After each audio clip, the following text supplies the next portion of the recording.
Hey, what's going on, everybody? Let me fix this view real quick. Forgot to do that. All right. Thanks for joining me today. We're going to be, it's today's free piano lesson. I'm going to be guiding you through how to play La Vie en Rose. It's a beautiful French song. I love it. It's one of my favorites. I love France as well. Probably my favorite country ever. All right, let me fix the camera here. Is that better? Alrighty, cool. All right. So before we begin, make sure to pick up the sheet music. It's in the cards. The sheet music and also the piano tutorial video I did for this. Yeah, I mean, I really don't think these lessons work unless you're able to read music, and you have my video tutorials to help you. So make sure to check out the cards again for the links to those. And also, no matter where you are at on your piano journey, if you're a beginner, if you're learning how to read music, maybe you're a little even intermediate, there's links in the cards as well. And I'll put it in the video description as well after the live stream is over. But yeah, I have plenty of tips and stuff because I'm a teacher as well. I mean, it's kind of obvious. If you want to figure out like how to play and read music and practice tips and all that, there's going to be a playlist for you. But let's get into the music. And this one's short enough that I'm going to play it through. Probably a little break for a page turn, but let's see what we're dealing with.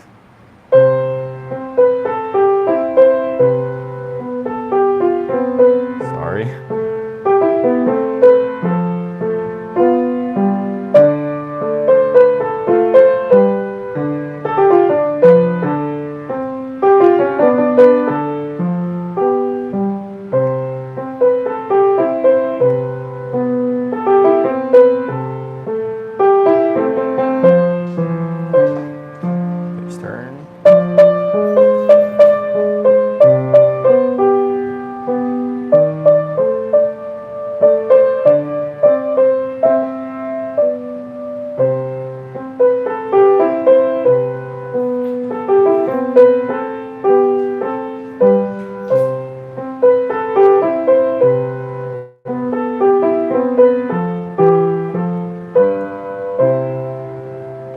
So there's not a lot going on with this one. It's hello doggy. It's it's pretty straightforward, especially the right hand, the melody. It's pretty repetitive. It's just this.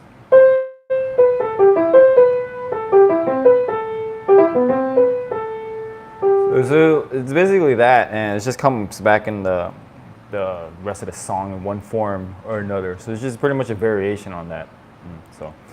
Before we do the melody, let's look at the left hand.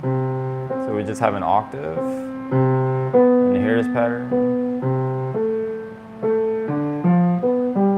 Sorry, I think I kind of butchered it in the beginning. It's hard to read my iPad from this angle. So it's just, here's the first pattern, it's just this. Right? And I just like working in terms of trying to figure out the pattern, because that's what becoming an expert is all about anyway. It's a pattern recognition. So it's just basically C on the bottom, and the top note just goes down one key at a time. Right, so. And there's that rhythmic pattern as well, rhythm pattern. Now it goes to the fourth measure.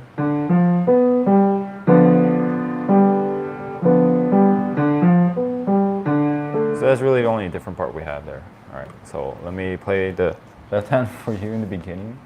Take a seat, dog.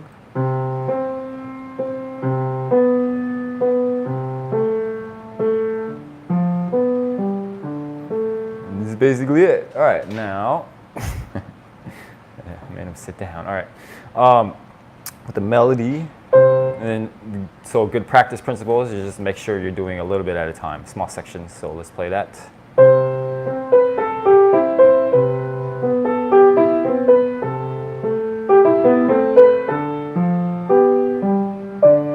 At a time, so just focus on that until you get good enough before moving on to the next part.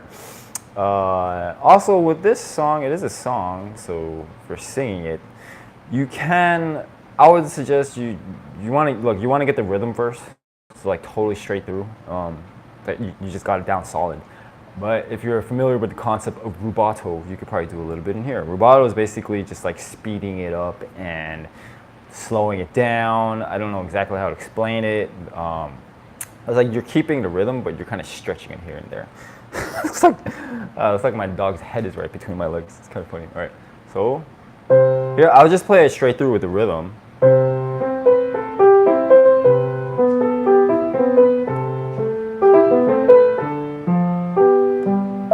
Sorry, if we added a little rubato.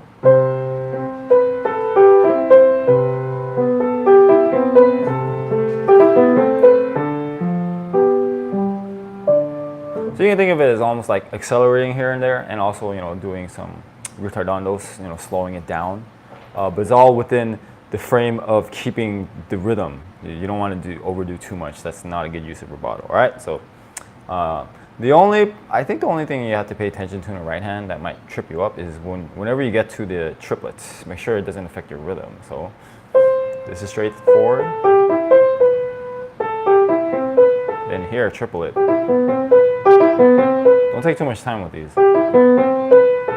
Making sure they're in time, all right? Okay, let's look at the next part. Let's play it. Sorry.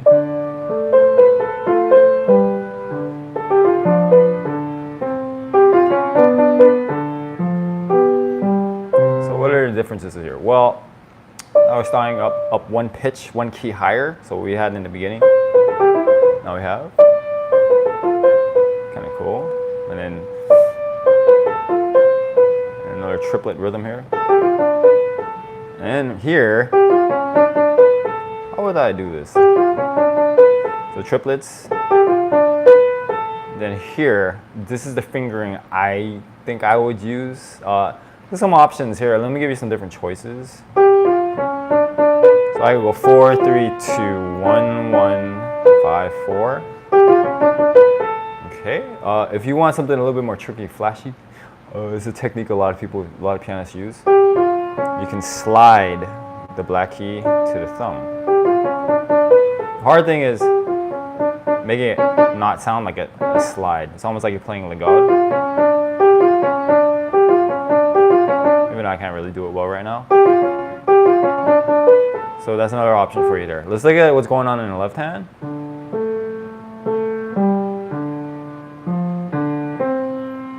So some different patterns. So let me break that down again. Okay, let's hear it one more time. And then we're gonna finish up that phrase, this part. Okay. This is kind of the same pattern as we had in the beginning in the left hand. All right, so that's the left hand, pretty straightforward. Let's put this section together with both hands.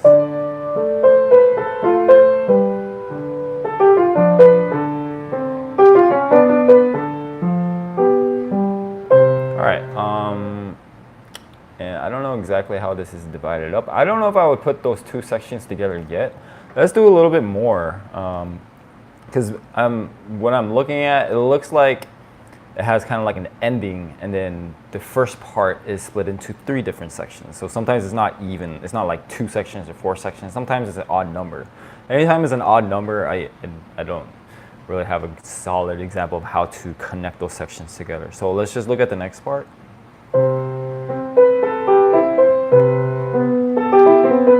It's kind of the same. That's the only different part so far, so. Right? Because before, what did they have?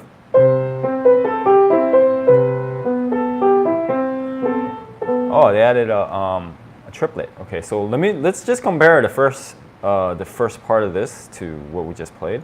Here's the beginning.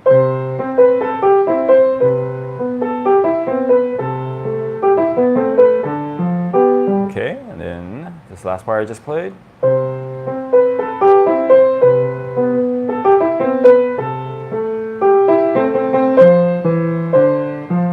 So that's a bit different. So we have triplets here, right? And then we have triplets on the thumb. Make sure when you're doing this to don't make it too harsh. Like repeated notes can be kind of tricky to pull off.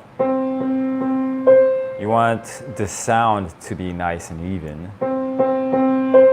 because most of the time when I see students like doing repeated notes, especially with the thumb, it's like they make it sound like a technical exercise. So you don't want to do that. And even if you want, you could switch to instead of using the same finger, you could use different fingers, or even 1, 2, 1. That might work better too. I usually just do the same thumb because I'm a boss. All right, no, just kidding. Let's keep it going. The next part. Now here, a little bit of the development, the melody does change a bit. Let's play this next part.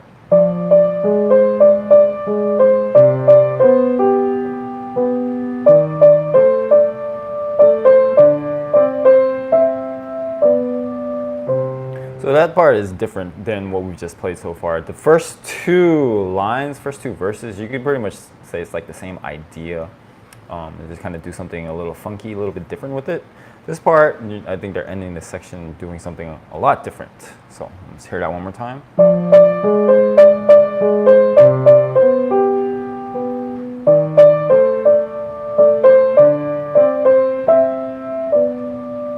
Okay, so we have this rhythm, and the rhythm changes in the melody as well, if you hear it from here.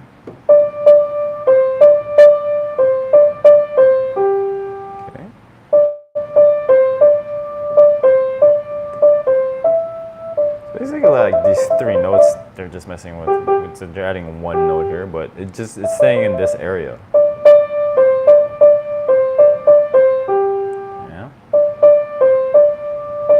And instead of going down again,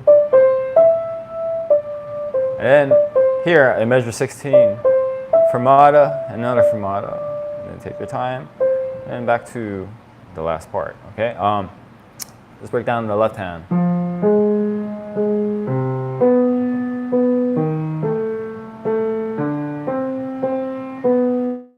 Now, the way I would ask my students to practice this, I would just block them together. So the first part, let me see here, we have, I would just do that, then the next measure here, and then,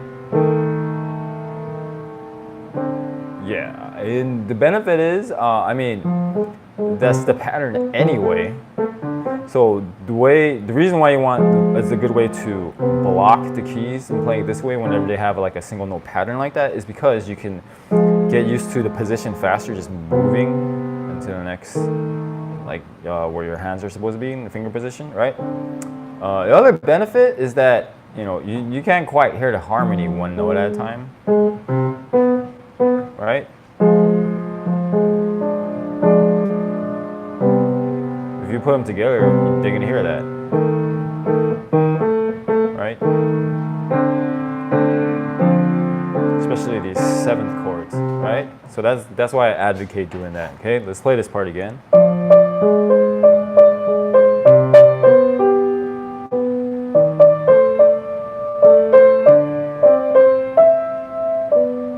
Okay, all right. That's basically it. Let's finish this up. Let's see if there's anything different at the last part of the song.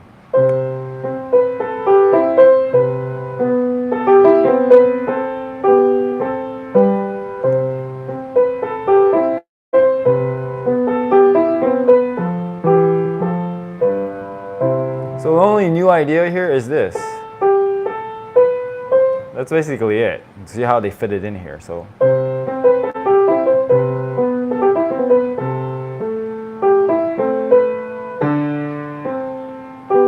I'm just playing that from by ear. I didn't want to flip the page. So instead of doing that, look what happens.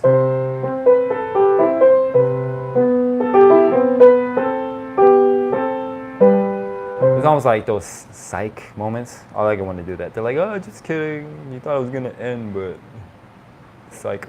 So, it's all right. And then what do you expect? Maybe to get ended right there. It would be kind of short. Right?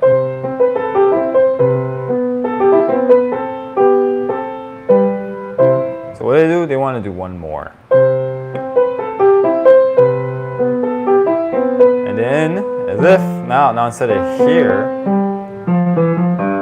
that's it, because they're going to end it. Kind of neat how that works out. So let's play this last part for you one more time.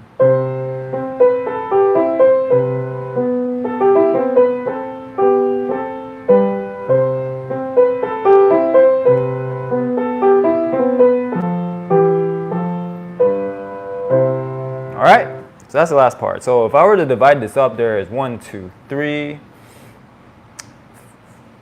like 4 sections. Okay, so let me play them again, section by section, and then I'll play the whole thing again, the whole song for you at the end of this lesson.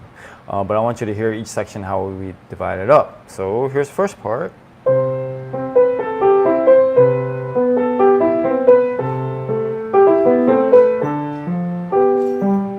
And I would make that part 1, okay?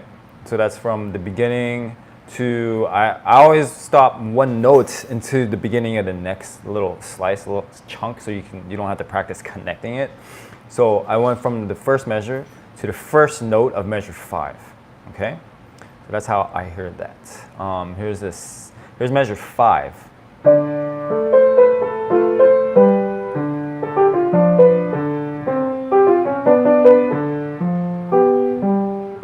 Okay, and that's measure 9. Yeah, so that next little chunk would be measure 5 to the beginning of measure 9. So see how I'm dividing this up? Now for measure 9,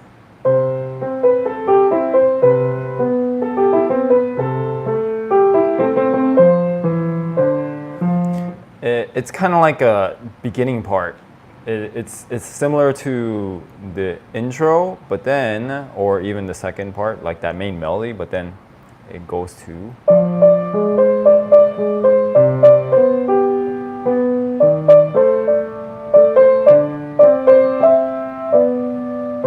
So it's like this first part has like 4 different sections. So what you could do is just divide this first section up, because we have one from measures 1 to the beginning of measure 5, measure 5 to the beginning of measure 9, measure 9 to the beginning of measure 17. So that's how that's divided up. But you know, that last section I picked, 9 to 17, that's a pretty long section, so you could just make this first part into 2 separate sections. So beginning to the beginning of measure 9, I mean first measure to the beginning of measure 9, sorry about the dogs. And then, so that's the first part you could practice. You can work your way up there, of course, if that's too much for you, go back to doing little smaller sections in that. And then you can do beginning of measure 9 to the beginning of measure 17. So those 2 sections, okay? And then measure 17 to the end, I would just say that's the coda, the last part, okay? And the last part.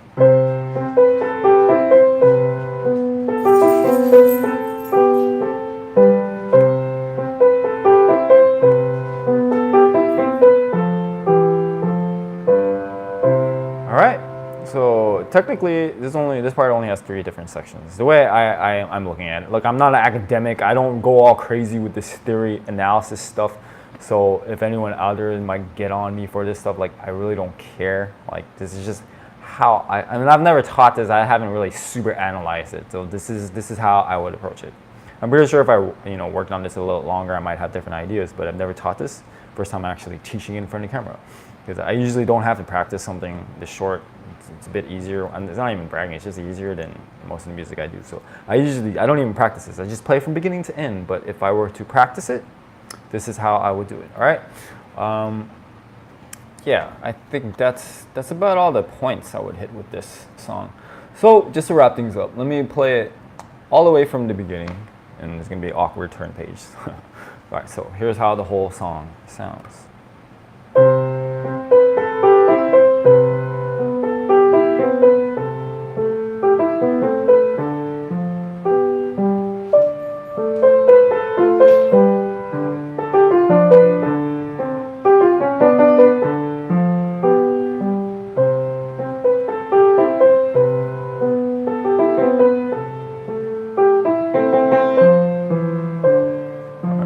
Part. Sorry, page turn.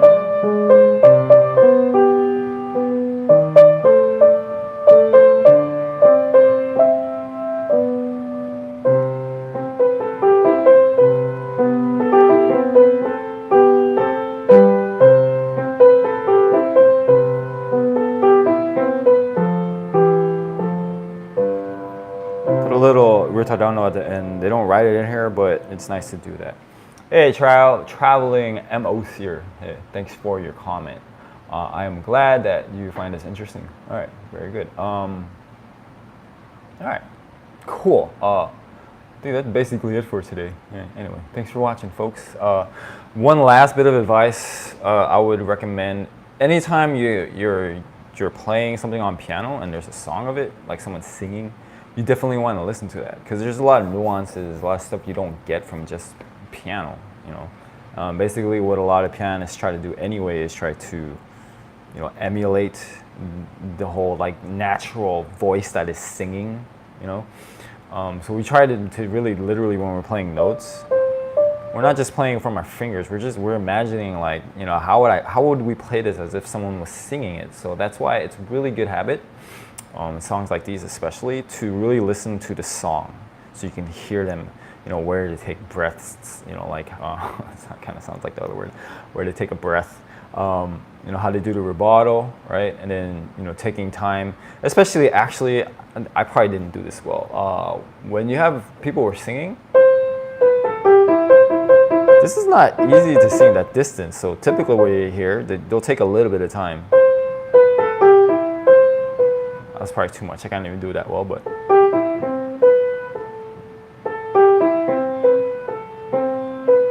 So man, that's why if you hear it singing, and even if you try to sing it yourself,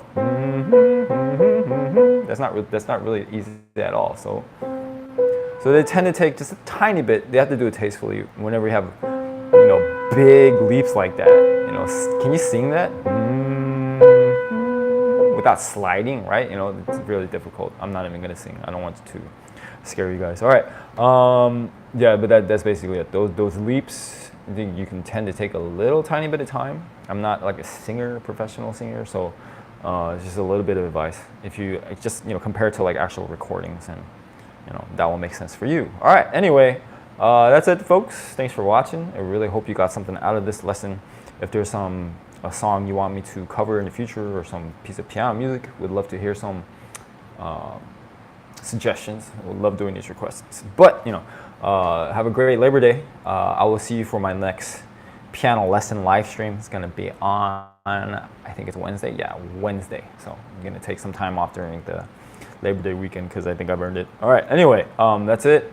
Hope you guys liked this video. Please give it a like, thumbs up, bro. All right, and subscribe for more good stuff. All right, I'll see you guys next time. Once again, have an amazing Labor Day weekend.